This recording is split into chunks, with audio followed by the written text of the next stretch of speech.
Hi, ಕವಿ ಕುಕಿಂಗ್ಗೆ ಸ್ವಾಗತ.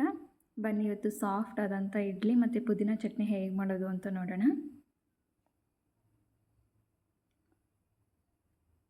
ನಾನು ರವಾನ ಮಧ್ಯಾಹ್ನ ನೆನೆಸಿಡ್ತಾ ಇದ್ದೀನಿ ಒಂದು 4 ಅವರ್ಸು. ನೀರಲ್ಲಿ ಹಾಕಿಟ್ಬಿಡಿ, ಚೆನ್ನಾಗಿ ವಾಶ್ ಮಾಡಿ ನೀರಲ್ಲಿ ನೆನೆಸಿಟ್ಬಿಡಬೇಕು.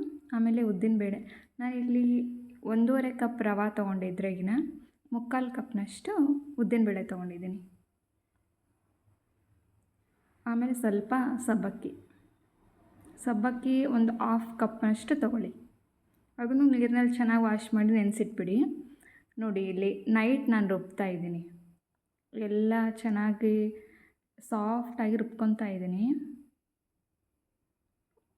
ರವಾನಲ್ಲಿ ನೀರಿದ್ದರೆ ನೀರು ತೆಗೆದ್ಬಿಟ್ಟು ಅದಕ್ಕೆ ಎಲ್ಲ ಮಿಕ್ಸ್ಚರ್ ಹಾಕ್ಬಿಡಿ. ಸಾಲ್ಟನ್ನು ನಾನು ಇವಾಗಲೇ ಹಾಕಿ ಮಿಕ್ಸ್ ಮಾಡಿದ್ದೀನಿ. ನೋಡಿರಿ, ಬೆಳಗ್ಗೆ ಈ ಥರ ಆಗಿದೆ. ಒಂದು 7 ಅವರ್ಸ್ ಬಿಟ್ಟ ಮೇಲೆ ಈ ಥರ ಫುಲ್ಲಾಗಿ ಉಬ್ಬಿರುತ್ತೆ. ಈ ಸೋಡಾ ಗಿಡ ಏನೂ ಹಾಕೋದು ಬೇಡ ಇವಾಗ.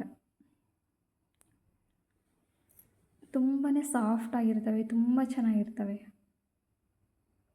ಬನ್ನಿ ಪುದೀನ ಚಟ್ನಿ ಹೇಗೆ ಮಾಡೋದು ಅಂತ ನೋಡೋಣ.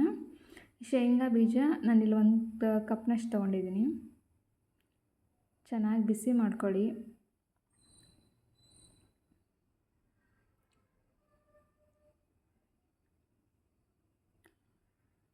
ಇದಕ್ಕೆ ಹಸಿಮೆಣಸಿನಕಾಯಿ ಒಂದು 7-8, ಒಂದು ಈರುಳ್ಳಿ, ಒಂದು ಟೊಮೊಟೊ.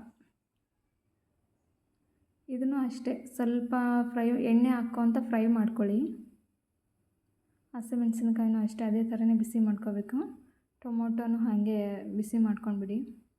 ಚೆನ್ನಾಗಿ ಅದು ಬಾಯ್ಲ್ ಆಗಬೇಕು, ಮೆತ್ತಗಾಗಬೇಕದು. ಇದೆಲ್ಲ ನಾನು ರೆಡಿ ಮಾಡಿ ಇಟ್ಕೊಂಡಿದ್ದೀನಿ. ಅದಕ್ಕೆ ಪುದೀನ ಒಂದು ಸ್ವಲ್ಪ.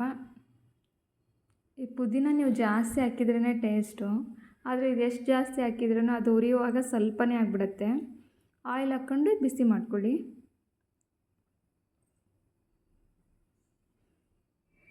ನಾನು 2 ಸರ್ತಿ ಈ ಥರ ಹುರ್ಕೊಂಡಿದ್ದೀನಿ. ಈ ಶೇಂಗಾ ಬೀಜನೆಲ್ಲ ಇವಾಗೆಲ್ಲ ಚಟ್ನಿಗೆ ಹುಣಸೆಹಣ್ಣು ಉಪ್ಪು ಹಾಕಿದ್ದೀನಿ. ಮಿಕ್ಸಿ ಮಾಡಿಕೊಂಡ್ರೆ ಚಟ್ನಿ ರೆಡಿ. ಇದಕ್ಕೆ ಒಗ್ಗರಣೆ ಹಾಕ್ಬಿಡೋಣ. ಒಂದು 2 ಸ್ಪೂನ್ ಆಯಿಲು, ಬೆಳ್ಳುಳ್ಳಿ ಸಿಪ್ಪೆ ಎಲ್ಲ ತೆಗ್ದಿಲ್ಲ ನಾನು, ಸಾಸಿವೆ, ಜೀರಿಗೆ, ಕರಿಬೇವು. ಚಟ್ಪಟ ಅಂದ ತಕ್ಷಣ ಅದನ್ನು ಚಟ್ನಿಗೆ ಹಾಕ್ಬಿಡಿ. ಪುದೀನ ಚಟ್ನಿ ಈಗ ರೆಡಿ ಆಯಿತು. ಇಡ್ಲಿ ಮಾಡಿದ್ದೀನಿ. ಇಡ್ಲಿ ಪ್ಲೇಟ್ಗೆ ಹಾಕಿ 10 ಮಿನಿಟ್ಸ್ ಬೇಯಿಸಿದ್ದೀನಿ. ನೋಡಿ, ಸಾಫ್ಟ್ ಆದಂಥ ಇಡ್ಲಿ ರೆಡಿ. ಒಂದು ಸರ್ತಿ ಟ್ರೈ ಮಾಡಿರಿ, ಹೇಗೆ ಬಂತು ಅಂತ ಹೇಳಿ.